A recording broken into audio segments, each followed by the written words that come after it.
I hate the right side of my face, so now I am forcing myself to look to my left. So I have to look at the right side of my face and learn to appreciate it. Hello, and welcome back to Tina Ranks Every Broadway Musical, September edition. We are back to the normal Broadway 2-a-day schedule, and not the intensely catching up 6 shows in 1 day schedule, which is honestly a relief. I forgot how it felt. You may notice that I have a different background right now. That is because I realized I have a chair that I've used in the past, and that functions perfectly fine.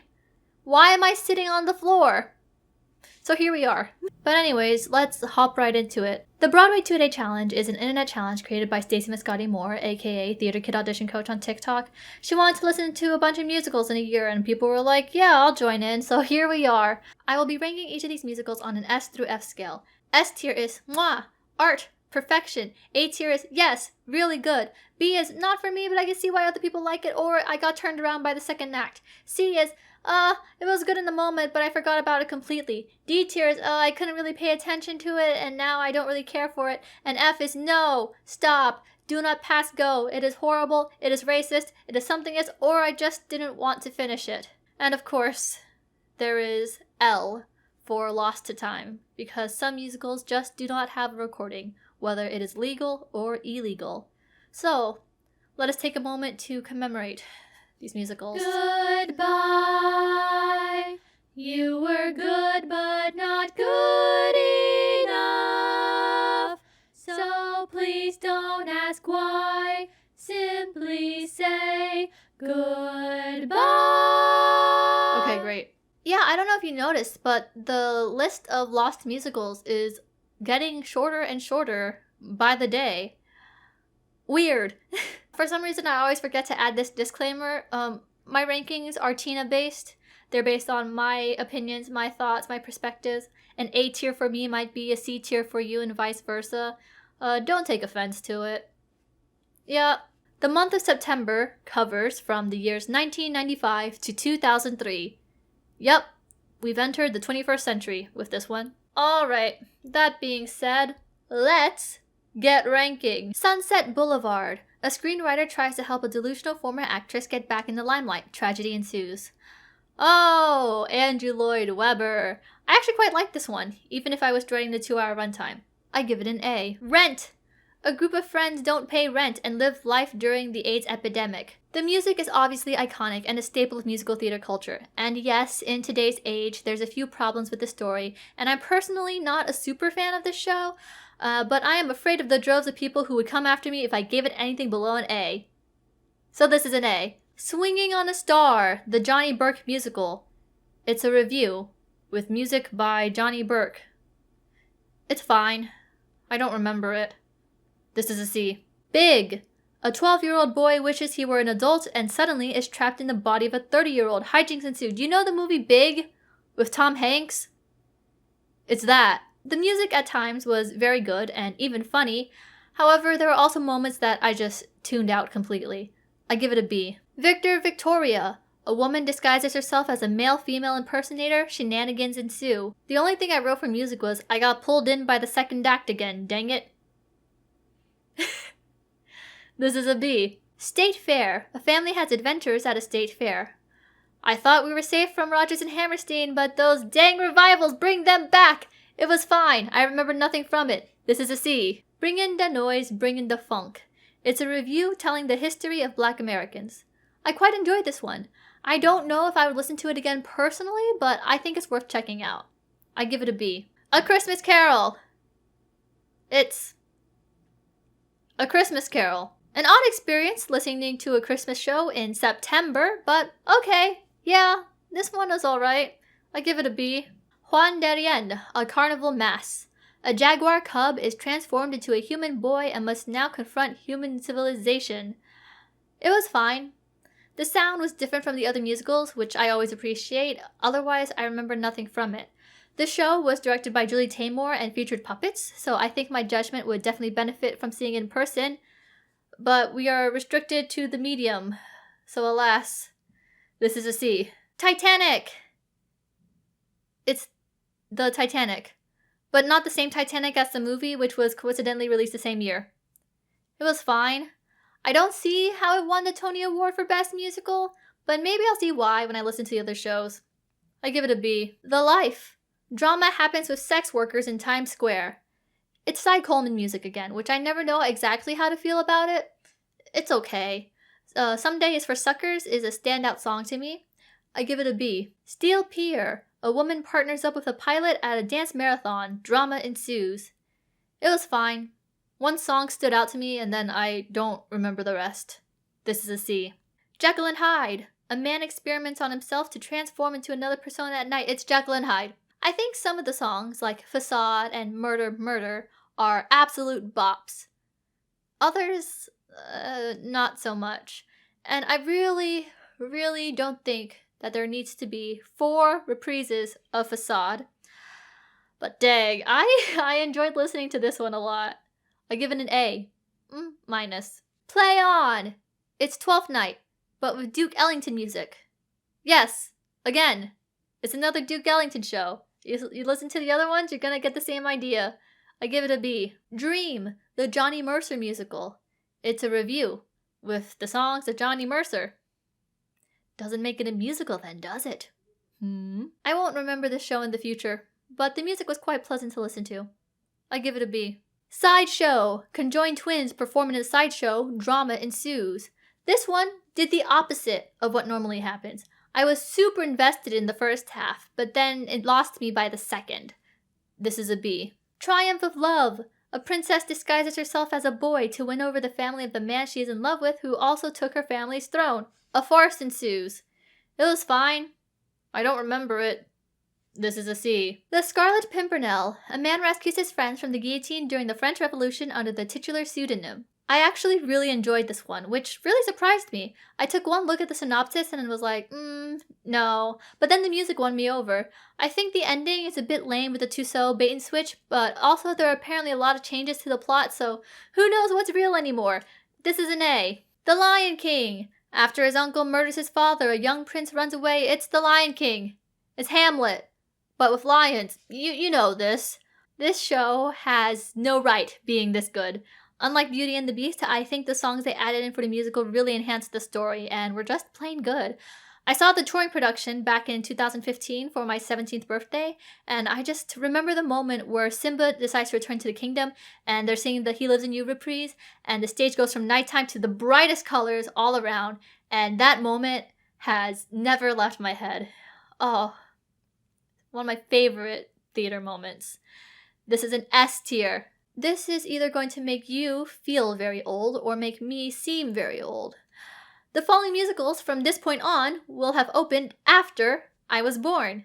High Society. A socialite is planning a wedding to a pretentious executive when her ex-husband interferes. Shenanigans ensue.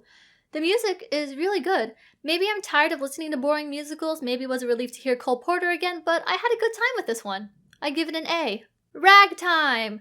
3 families of different backgrounds live in turn-of-the-century New York. Oh, it's so good.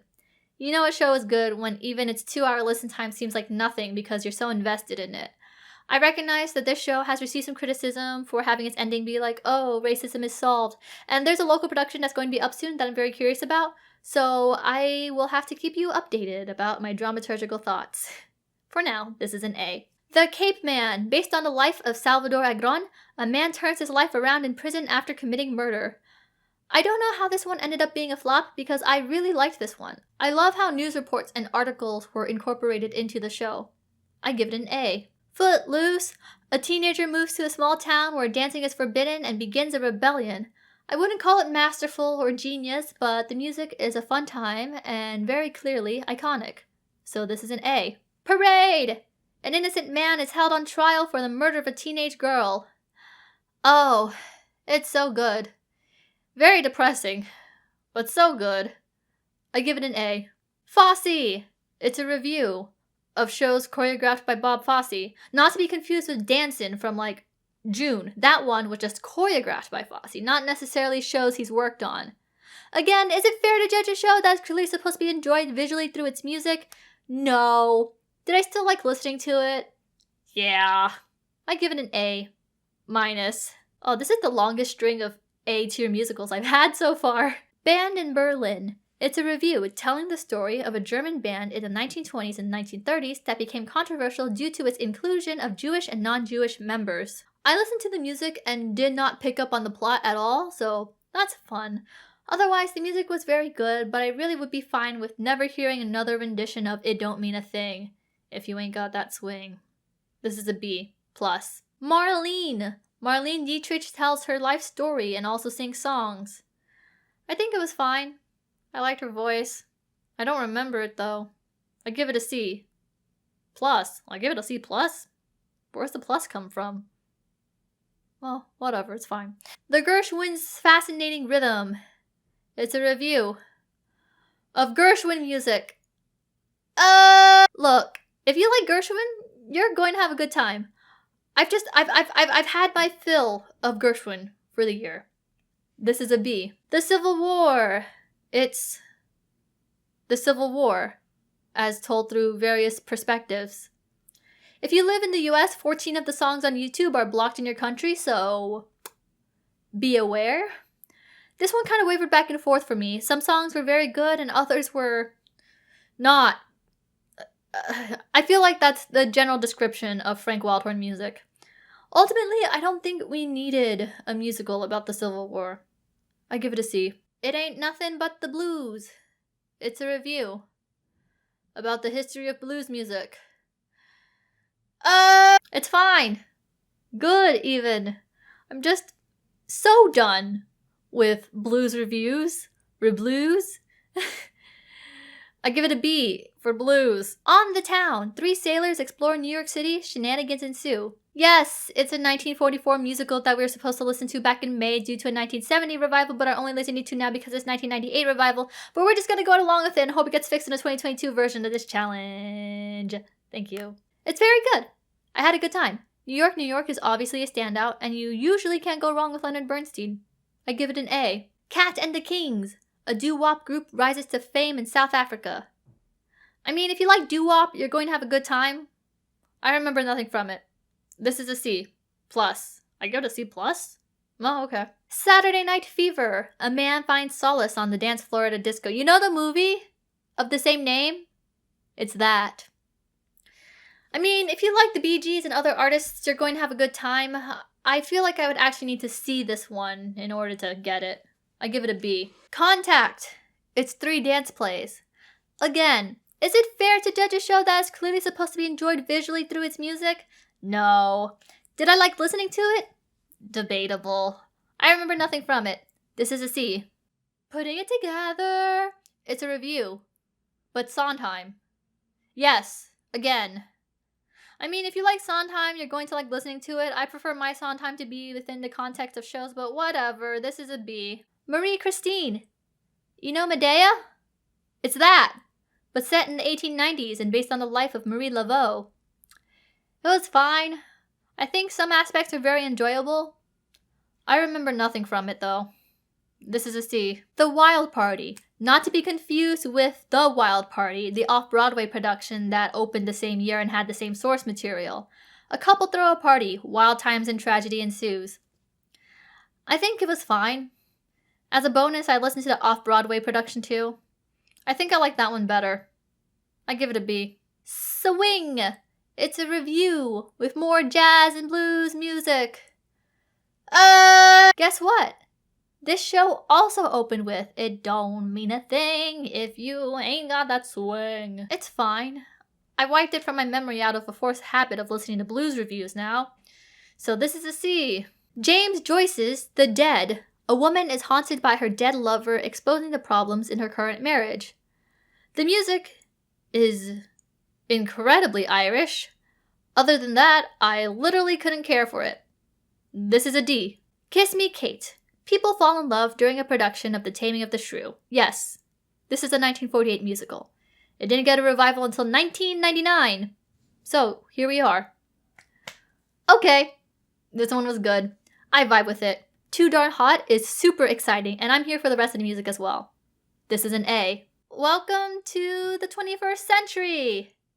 Yes, we have officially progressed 50 years worth of Broadway musicals.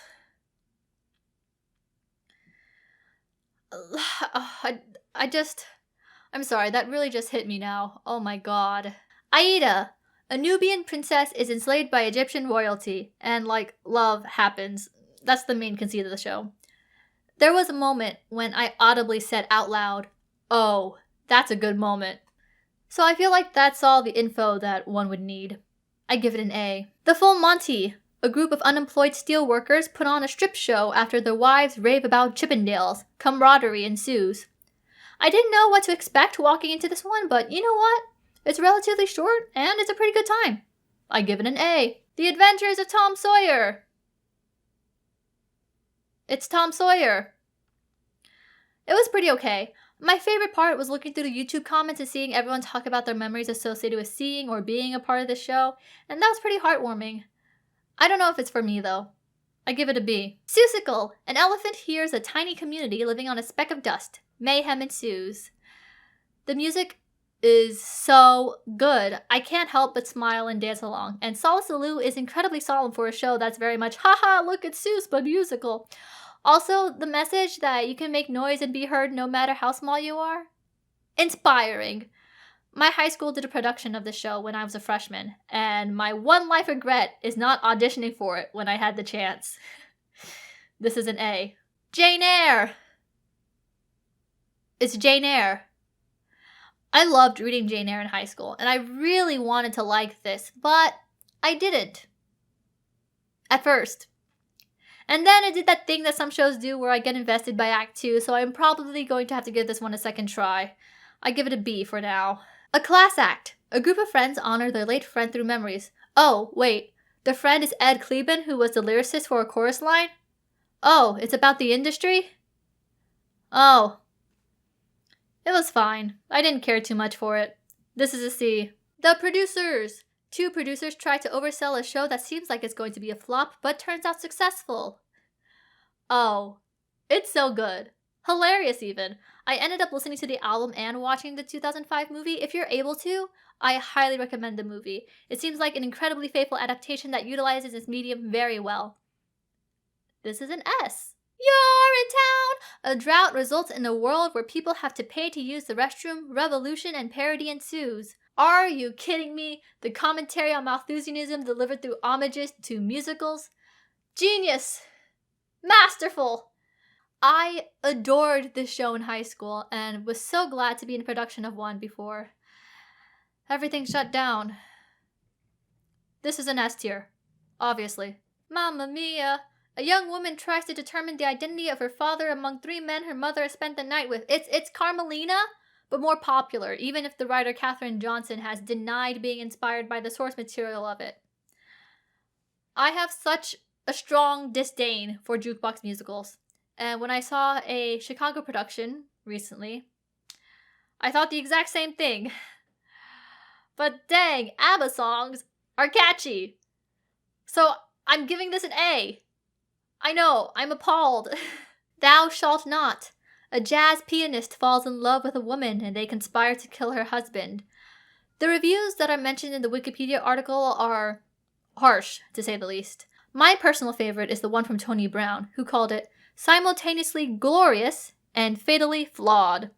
The music is incredibly disjointed. They waver between jazz and ballads, and I feel like I picked up none of the story from the music, which I would argue is pretty important. I give it a C. By Jeeves. A man loses his banjo at a concert and instead tells stories about his friends. Oh, Andrew Lloyd Webber. I couldn't tell you a thing about the music. I remember none of it. This is a C. Oh, I gave it a D. This is a D. Excuse me. Sweet Smell of Success. A newspaper columnist tries to ruin his sister's relationship with a man he deems unworthy. I remember nothing from it. This is a D. Thoroughly Modern Millie. A woman moves to New York in search of a husband, shenanigans ensue, or something like that. The music's fine. I don't know. I can't seem to shake from my mind the caricatures of Asian characters that are included in the show. And apparently there was going to be a production that attempted to fix this before, the world shut down, but who's to say it fixed everything wrong with it? I give it a B. Hairspray. A girl gets on a dancing show and also helps to integrate it in the process. This takes place in the 60s. I don't know if I should have maybe opened with that first. Anyways, I'm sure we all know Hairspray. It's iconic, it's influential, and the music is incredibly catchy. I think certain aspects about it don't work too well post-2020, but it's still a good time. I give it an A. Moving Out. It's a rock ballet with the music of Billy Joel. I have a disdain for jukebox musicals for the same reason I dislike most reviews nowadays. You can listen to the source material and get the same experience, but if you like Billy Joel, I guess you'll like this. I give it a B, whatever. Dance of the Vampires. A professor tries to prove that vampires exist, and boy, does it get weirder from here. The music is interesting. I listened to the German version of the show, and hearing Total Eclipse of the Heart as the one song that wasn't necessarily written for the show was a strange experience. Parts of it were fun to listen to, though. I give it a B. La Boheme. You know the opera that Rent is based on? Yeah. It's an opera. We're giving it a B and moving on. The Look of Love. It's a review of the songs of Burt Bacharach and Hal David. You know what's worse? There's not even a unifying theme. The music is fine, but I really don't care for it too much. This is a D. Amour. A man develops the ability to walk through walls and sights to help the people around him. It's quite charming. I hate to say it, but I might have to listen to it again to give a more accurate ranking. For now, this is a B. And finally, Urban Cowboy. A country boy moves to the big city for a job, and I think love happens, or whatever. The music is half country classics and half new music, and let me tell you, it is weird to hear Boot Scootin' Boogie in the context of a musical. Ultimately, I didn't wish to finish listening to it. So, this is an F. And that, with the underwhelming finale, is all the musicals for the month of September. Yup, I recently released Letters to the Universe, and the reception of it is pretty well. I've had friends message me telling me that, they loved it, and I've been, plugging it everywhere on my social medias. So, I just want to say thank you for watching it. If you haven't yet, please do. I worked really hard on it. I don't want to sound over dramatic, but it is the magnum opus of my early 20s, some may say. I have a cover that I might post. I'm debating it. Other than that, who knows what will be next besides the October ranking. Okay. I am going to listen to more musicals. Okay, bye!